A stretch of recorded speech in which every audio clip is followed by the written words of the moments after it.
Hello, welcome back to Up the Villa. Monaco 1, Aston Villa 0. Joined by Ryan. How you doing, mate? Yeah, so, mate. So. I have got to say, that was absolutely awful. I'm kind of embarrassed watching that, to be fair. Just shell-shocked with how we played.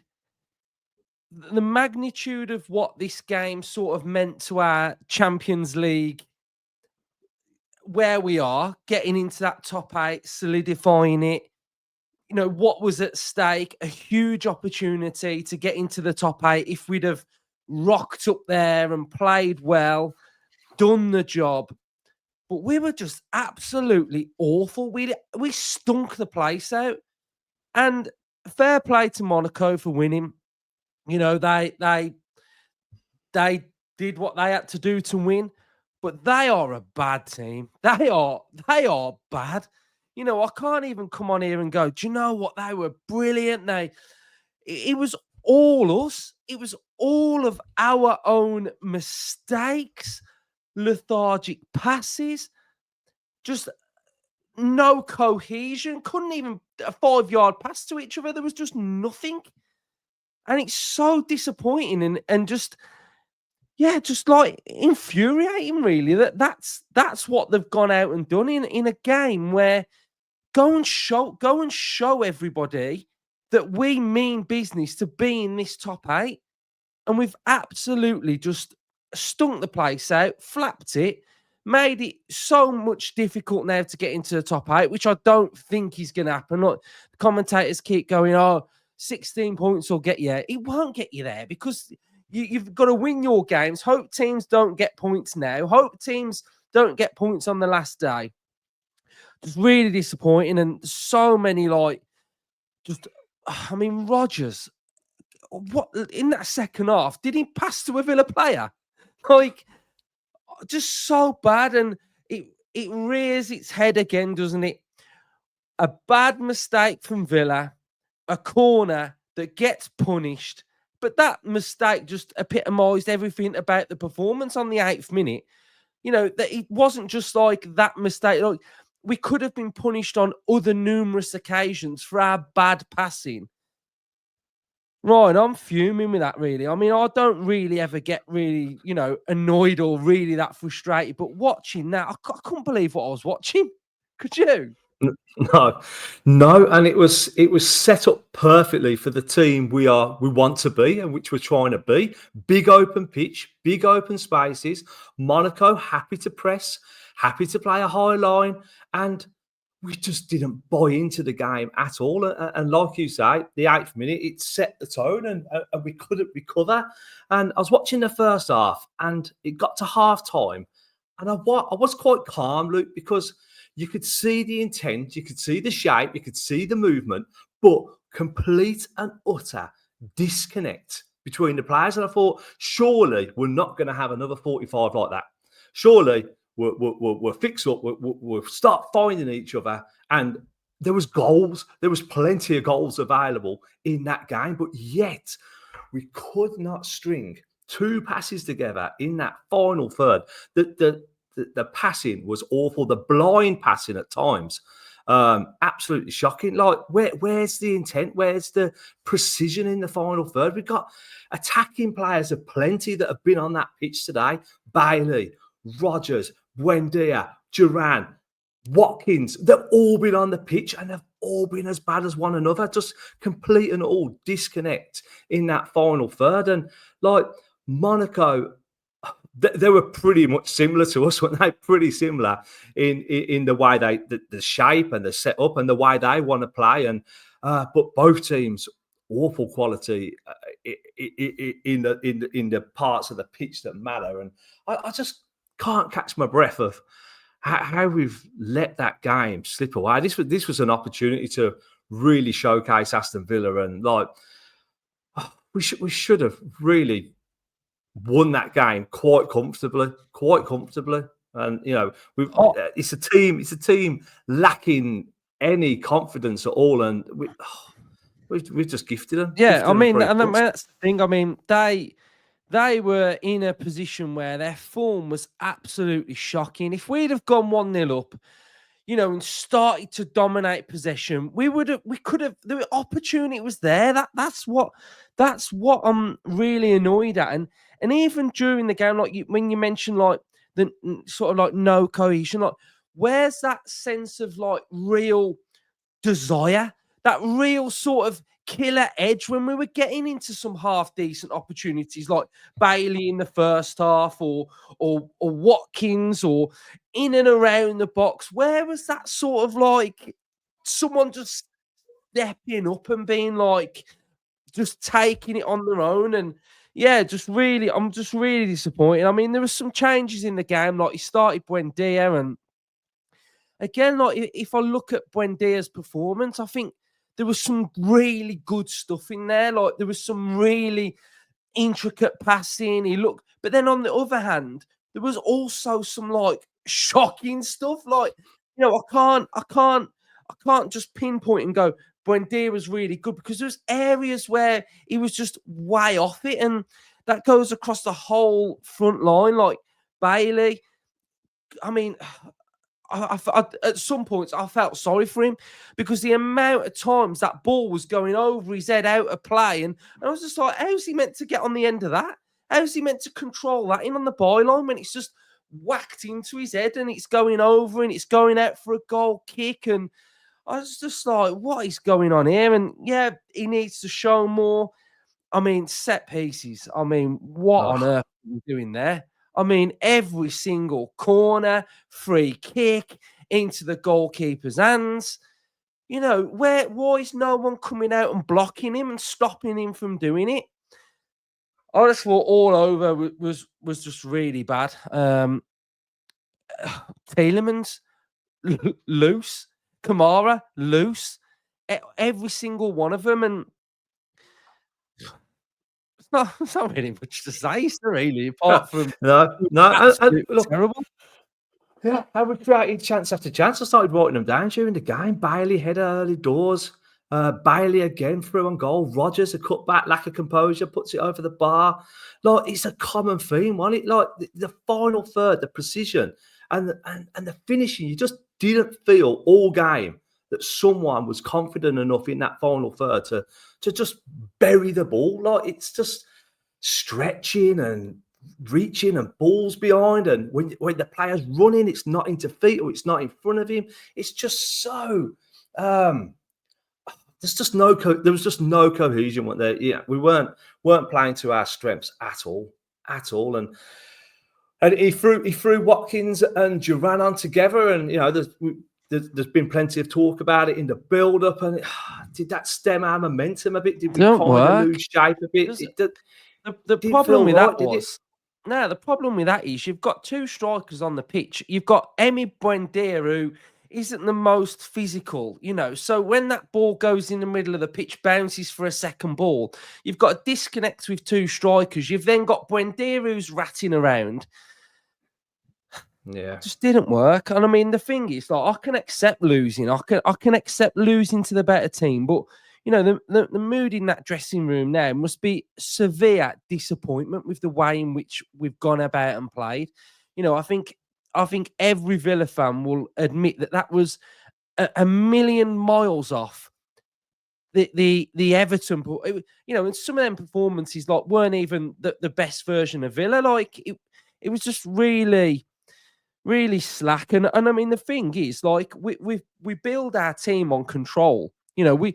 And this is what I was thinking when I was watching it.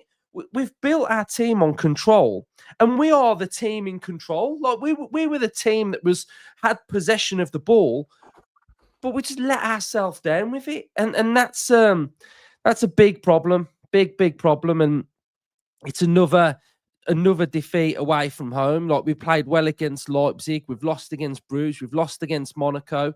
If we have a little look at some of the stats here, that the momentum bar of the game, pretty much sustained period of the majority of the second half there. The end of the first half, we've had an XG of 1.0. We've had 61% possession, 10 shots. They've had 12.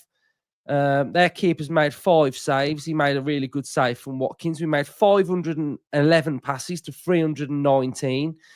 We had 14 free kicks. 511 passes and probably 11 completed. Just touches in the penalty area. We had 30. 67% passing accuracy on our final third passes, 38% on long balls, 10% on crosses into the box. We won 47% of our duels. We had a 24% dribble success. We won 60% of our tackles. If we have a little look at Villa's passing network, which I'm surprised it looks that good, to be fair. But you can see that it is a decent network. Everybody's involved. Everybody's got a network to each other, really. I thought the shape, Luke, was fine. I thought we set up good. We was finding space. We was on the half turn. It was just once it went past midfield, just complete and utter disconnect, and it was set up right. And like my frustration as the game went on, you could clearly see it in Emery. Like he was fuming on that touchline, and like rightly so, because they've let us down tonight. The players have let themselves down, and it's just a hugely disappointing game. And I was on the UEFA website in the day, and they've got a simulator, and I was doing some predicted scores and stuff. And even drawing today and beating Celtic, you weren't guaranteed top 8. You'd be lucky to make that top 8. So defeat today is a big blow for that top 8. And the fact that we've been in there pretty much since game 1, like you want it now, and you like pre-match. I really wanted that top 8. Just for us to finish in there would be a huge achievement. And look, finishing in the playoff area is a huge achievement in our first season back in the Champions League for so long. But the way we'd set ourselves up, and it was just having that ambition to go and finish the job and claim that top 8. And I feel like we've had a crisis of confidence tonight. Like that were the Villa we know, and the Villa that we're trying to be. And we've just all the bad bits about our season, all the niggly things that have gone on throughout the season. Just it was all on display tonight. All of it, the mistakes, getting punished for mistakes, being not precise in the final third. Highly frustrating, Luke. Like it's frustrating, and like the bigger picture is like it's Champions League, and we're not out the tournament. But oh no, for me, it's on the night. This is a disappointing result, man. Yeah, and like we guaranteed playoffs, so we guaranteed to be in the next phase of it. But I just feel like for me, as a fan, I really wanted us to be sort of have our own destiny in our own hands. Yeah. I really wanted us to seize that opportunity, because there are certain moments within seasons in the past where we've had really big opportunities to sort of like make a claim. Like we've had big opportunities to go top of the league at Christmas. When there's a bit of summer on a game, we're just not quite there. And I think my biggest frustration is that we've gone into a game knowing how big of an opportunity it was, and that's the type of performance that we've put in. Like we've not been able to like raise our level and put in that performance, which I think is probably like my bigger frustration rather than sort of like the result and how we've played, because I just think for the mentality wise, for what I'm looking for, we've not delivered, and I think that's where I'm frustrated really. And I said this a couple of weeks ago that I really want us to start being like stronger away from home in these European games, because we were pretty crap last year in the Conference League. We weren't great away from home, were we? And I really wanted us to make sure that away from home that we're just better. And you can't even really put it down to like the style crowds anymore, because you could hear a pin drop in that stadium at times. Like that was, there's no hostility there at all. Bruges, it weren't really an intimidating atmosphere. You know, we kind of put it down to last season dealing with that. But like you say, I think it is that sort of mental block when it's on the line and opportunities there. Like, you know, you cast your mind back to the semi-final as well, and like we sort of said, we were running on empty and stuff like that. But mentally, as we're running on empty, and it's just, we need to hit one of these milestones soon, don't we? We need to hit a milestone, and maybe that then will embed the confidence. Okay, next milestone, we smash it. Next one, we smash it. Like, even think back to the end of last season where we stumbled across the line to Champions League. We got there in the end, and that should have been the one. That should have been the mental unblocker. But it does feel like kind of it's niggling still in the back of our heads, isn't it? Look, is it a case of we don't fully believe, or I don't know. We'll still have to see how the season evolves a bit more to make a full assessment on that. But yeah, certainly tonight it felt it. And I do think that it doesn't matter who you're playing. If you're chasing a game, for as much as we want control, for as much as Emery wants to dictate play and have possession, if you are always chasing a game, you are going to have problems. Like, you know, because what's happening really tonight is that we've come up against a team that are low in confidence, haven't won since around Christmas time. You've gave them a 1-goal head start, and already their energy levels, their bite, their press, their running into a tackle has already gone up by 10% now, because they've got something to hold on to. And then because we then have to start playing sort of some passes that are a bit tighter and into midfield, and then we're losing it, and then we're getting broke on, you know, we then start making our own problems. So, you know, I think we've really just got to make sure that we're not conceding first all the time, and that's a little bit of a pattern that is happening. You know, I mean, Yeah. you're going away from home. It don't matter whether it's hostile, not hostile. If you go 1-0 up in 1-0 down in someone's backyard, the team are going to be confident, aren't they? So, you know, for the way that we play, going 1-0 down is an absolute disaster, because we don't want to sort of play transitional counter-attacking football. We want to control the game, and we're having to control a game 1-0 down. Like, you can't control a game being 1-0 down, because you don't have control of the game in the first place.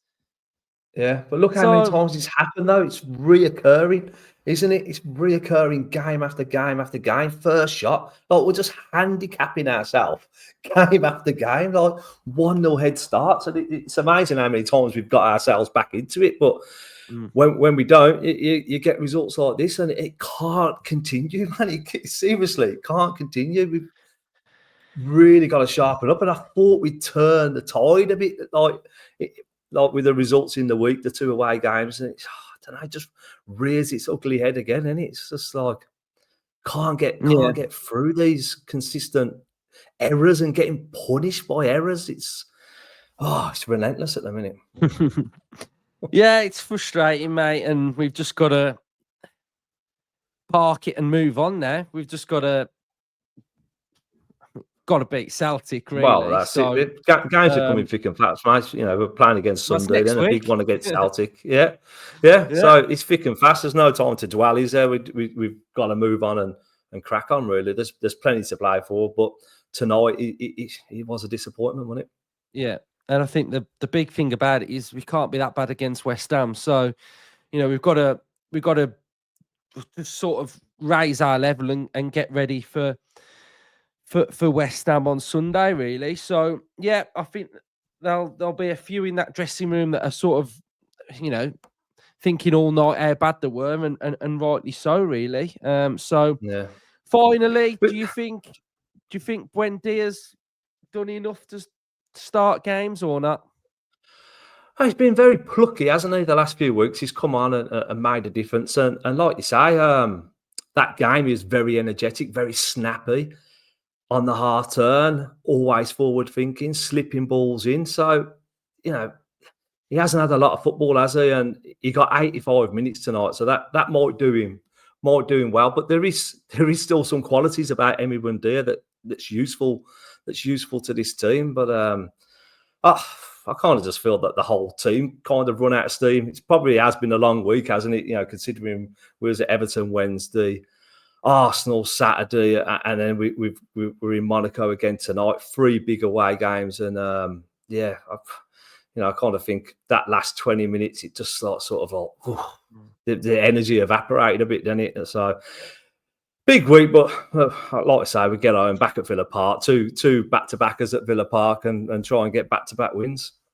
Yeah, right. We'll leave it there. Villa fans, share your thoughts. I imagine it's going to be a nice, happy comment section. So I can't wait to read all of the joy in the comment section. But no, I mean, it's going to be exactly what we've discussed. So I'm just saying based on what I'm going to be reading, really. So yeah, right. Cheers, everyone. And we'll see you on the next one. Up the Villa. Up the Villa.